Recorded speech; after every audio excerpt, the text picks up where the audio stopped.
अस्सलाम वालेकुम dear students. Next हमारा चैप्टर है chapter number 21 and cell cycle. तो सेल साइकिल बेसिकली क्या होता है, वो तमाम प्रोसेस, वो तमाम तब्दीलियाँ जो कि एक सेल की लाइफ में आती हैं, जिसमें कि उसके सेल का बज़ात खुद अपना बनना, अपनी ग्रोथ करना और नेक्स्ट सेल डिवीजन करना, इस तमाम प्रोसेस को, तमाम स्टेप्स को हम क्या कहते हैं, सेल साइकिल।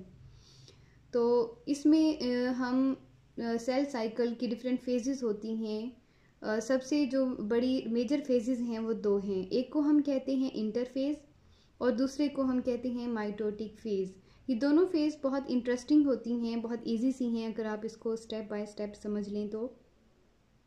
इंटरफेज जो है ये समझ लें कि रेस्टिंग फेज़ कहलाती है, जिसमें कि सेल डिवीजन नहीं कर रहा होता। रेस्टिंग फेज़ तो मतलब इस लिहाज से आप उसको कह सकते हैं डिवीजन के लिहाज से, अदरवाइज़ ये रेस्टिंग फेज़ नहीं होती क्योंकि इसमें बहुत सारी तब्दीलियां हो रही होती हैं, बहुत सारे मेटाबॉलिज्म हो रहे होते हैं, बहुत सारे रिएक्शन हो रहे होते हैं। सेल अपने आप को प्रिपेयर कर रहा होता है फॉर नेक्स्ट सेल डिवीजन।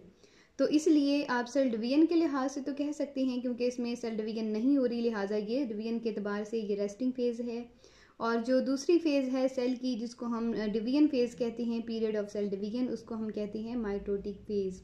तो इन दोनों फेजेस को मिलाकर हम कहते हैं किसी भी सेल का ये सेल साइकिल है, जिसमें सेल अपना साइकिल कंप्लीट करता है। तो पहले चलते हैं हम इंटरफेज की तरफ।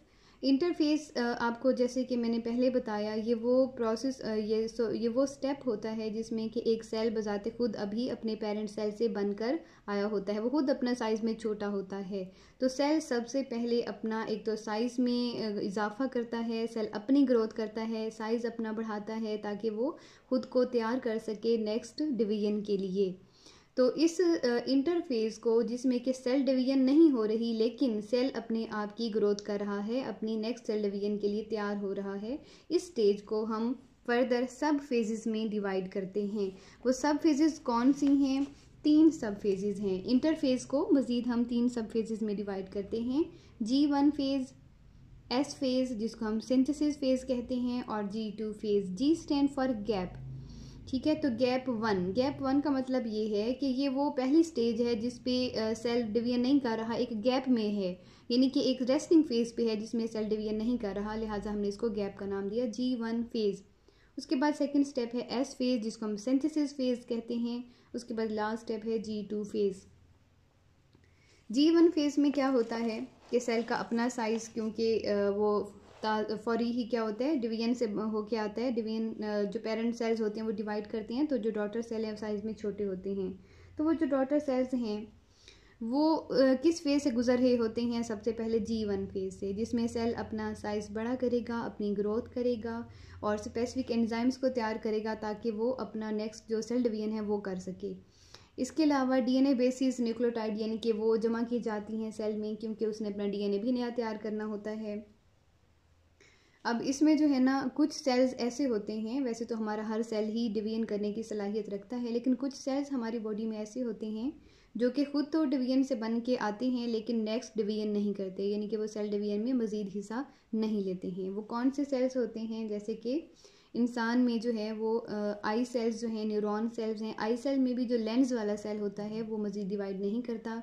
एक बेबी की जब डेवलपमेंट होती है तो जाइगोट में जब एम्ब्रियो की डिवीजन हो रही होती है, एम्ब्रियो में नए सेल्स बन रहे होते हैं, तो वो सेल्स तो डिवाइड करके लेंस बना देते हैं, लेकिन लेंस के सेल्स मज़ीद आगे फर्दर डिवीजन नहीं करते। लिहाजा आई का जो लेंस होता है वो अगर एक दफ़ा डैमेज हो जाता है तो वो दोबारा खुद को रिपेयर जो है वो नहीं करता, उसके सेल्स दोबारा नहीं बनते हैं। इसके अलावा जो नर्व सेल्स होती हैं हमारी बॉडी में, न्यूरॉन्स होती हैं, वो अगर डैमेज हो जाएं किसी भी वजह से तो वो रिपेयर नहीं होती। ये सेल्स अपने आप को रिपेयर नहीं करते, नए सेल्स नहीं बनाते। बाकी हमारी बॉडी के जितने भी सेल्स हैं वो खुद अपने आप को यानी कि नया बनाते हैं, नए सेल्स बनाते रहते हैं। ओल्डर सेल्स जो हैं वो ख़त्म होते जाते हैं और न्यू सेल्स बनते रहते हैं। ठीक हो गया। तो ऐसे तमाम सेल्स जो कि सेल डिवीजन फर्दर नहीं करते, वो फिर G1 फेज़ में से गुजरने के बाद अगली स्टेज में नहीं जाते, वो S फेज़ नहीं करते, वो G2 फेज़ नहीं करते, वो बल्कि किस स्टेज पे चले जाते हैं? बिल्कुल टोटली रेस्टिंग स्टेज पे, जिसको हम कहते हैं G0। ठीक है, गैप नॉट। इसमें कोई आगे फर्दर सेल डिवीजन की इवन के तैयारियां भी नहीं होती हैं, उसमें उसके एंजाइम्स भी नहीं बनते, उसमें डीएनए बेसिस भी जमा नहीं की जाती हैं, कुछ भी नहीं किया जाता। वो सेल सिर्फ अपना साइज बड़ा करते हैं, ग्रोथ करने के बाद वो रुक जाते हैं और वो फंक्शनल होते हैं। उसके बाद वो कोई सेल डिवीजन नहीं करते, ऐसे सेल्स जी नॉट फेज में चले जाते हैं। बाकी तमाम सेल्स जो रिमेनिंग होती हैं, जो कि फर्दर उन्होंने क्या करना होता है, सेल डिवीजन में हिस्सा लेना होता है, वो G1 फेज़ के बाद किस फेज़ में से गुजरते हैं, एस फेज़ में। तो एस फेज़ जो है वो क्या होती है, सिंथेसिस फेज़, जैसा कि ऑलरेडी मैंने आपको बताया। सिंथेसिस फेज़ किस लिहाज से है, क्या चीज़ इसमें तैयार की जाती है, इसमें डीएनए तैयार किया जाता है। ठीक है, डीएनए क्यों तैयार किया जाता है, क्योंकि एक सेल के पास उसका अपना डीएनए अपने लिए होता है। जब उस सेल ने एक नया सेल बनाना होता है तो उस सेल के लिए भी उसको डीएनए चाहिए होता है। वो अपने डीएनए की कॉपी तैयार करता है, जिसको हम कहते हैं डीएनए रेप्लिकेशन। तो इस एस फेज़ में, सिंथेसिस फेज़ में, वो अपने डीएनए की कॉपी तैयार करता है ताकि वो कॉपी जो है वो नए सेल में भेजी जा सके। वैसे यहाँ पे एग्जांपल बड़ी फ़नी सी बनती है, लेकिन मैं आपको समझाने के लिए जस्ट बता रही हूँ कि हम अगर ये देखें कि किसी भी लड़की की जब शादी होती है, ठीक है, तो उसके लिए क्या होता है कि जहेज़ लिया जाता है। जहेज़ में आपको पता है क्या होता है, फर्नीचर, कपड़े, क्रॉकरी, बहुत सारी चीज़ें लिखी जाती हैं। तो क्या वो चीज़ें घर में ऑलरेडी मौजूद नहीं होती, हमारे पेरेंट्स के पास, हमारे घर में वो चीज़ें क्या ऑलरेडी हमारे पास नहीं होती हैं? बिल्कुल होती हैं, लेकिन वो तो घर के इस्तेमाल के लिए होती हैं। हम जिस लड़की की शादी होती है उसको अगले घर के लिए क्या होता है, नए सिरे से नई चीज़ें चाहिए होती हैं, नया फर्नीचर, सब कुछ नया चाहिए होता है, क्योंकि उसने अपना अगला घर आबाद करना होता है। तो ये भी बिल्कुल डॉटर सेल्स ही हैं लड़कियां जैसे होती हैं, तो ये भी डॉटर सेल को इसको हम एज्यूम करते हैं। तो ये डॉटर सेल जो है असल में क्या है, इनके अपने पास इनका अपना डीएनए मौजूद होता है, जेनेटिक मटेरियल होता है, लेकिन उन्होंने आगे क्या करना होता है, एक नया सेल बनाना होता है। तो उस सेल को देने के लिए भी इनको क्या चाहिए, अपनी तरह का डीएनए चाहिए, यानी उसको सारा साजो सामान जो है ना वो देना पड़ता है। उस सारे साजो सामान की जो तैयारी का मरहला है ना, वो क्या कहलाता है, इंटरफेस कहलाता है वो। ठीक है, जिसमें ये सारी शॉपिंग वॉपिंग की जाती है सारी, जिसको G1 फेज़ कहते हैं, एस फेज़ कहते हैं, सिंथेसिस फेज़, हर चीज़ तैयार की जाती है। उसके बाद जो लास्ट स्टेप है इंटरफेस का, वो G2 फेज़ का है। G2 फेज़ क्या होती है, प्री माइटोटिक फेज़ है, यानी कि यूँ समझ लें कि सेल डिवीजन से बिल्कुल फौरी पहले का जो टाइम पीरियड होता है उसको हम कहते हैं G2 फेज़। इसमें सेल अपनी हर चीज़ तैयार कर चुका होता है, अपना डीएनए रेप्लिकेट कर चुका होता है, सेल का जो साइटोप्लाज्म है वो डबल कर चुका होता है, साइज़ बड़ा कर चुका होता है, हर चीज़ वो जमा कर चुका होता है जो उसने नए सेल को देनी होती है।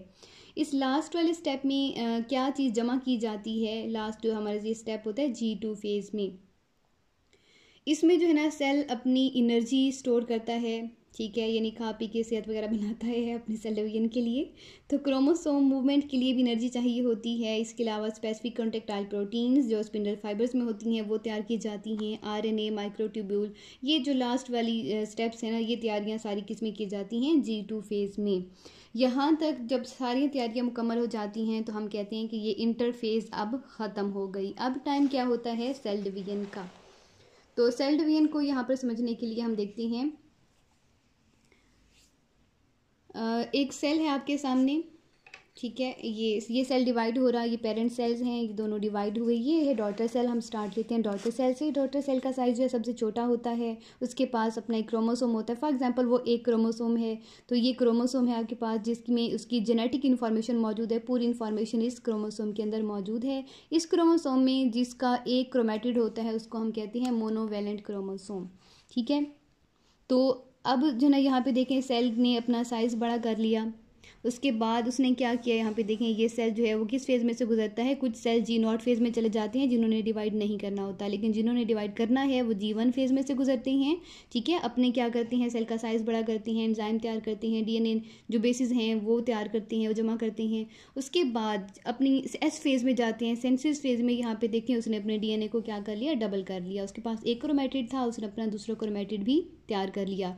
ये जो दूसरा क्रोमेटिड तैयार हुआ ये एस फेज़ में तैयार हुआ। उसके बाद ये वाला जो क्रोमेटिड है, जब उसने सेल डिवीजन की, नया सेल बनाया, तो यहाँ पर आप देख सकते हैं एक क्रोमेटिड जो उसके पास पहले से था उसने अपने पास रखा, दूसरा जो क्रोमेटिड उसने बनाया था वो अपने दूसरे सेल को दे दिया, तो इससे एक सेल से दो सेल बन गए। ठीक है, इसको हम कहते हैं सेल साइकिल, जिसमें कि इंटरफेस भी शामिल है और इसमें डिवीजन भी शामिल है।